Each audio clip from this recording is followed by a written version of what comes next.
ඔබත් මමත් වෙනුවෙන් දීර්ඝ සසරේ මහා කල්ප අසංඛ්‍ය ගණන් රස සොයා අසමු අසමු අපි කවුරු ඔබත් මමත් වෙනුවෙන් අමා නිවන මතු කරන්න අපේ සෝයා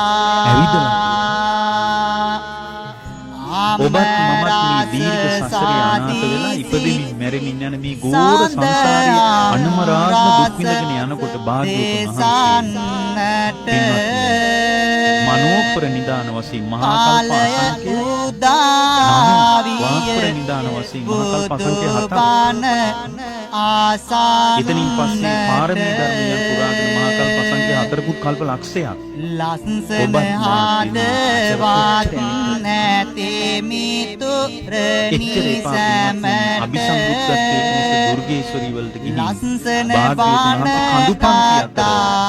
ග්‍රීස්මේ ඍතුවේ කොච්චර සක්මන් කළාද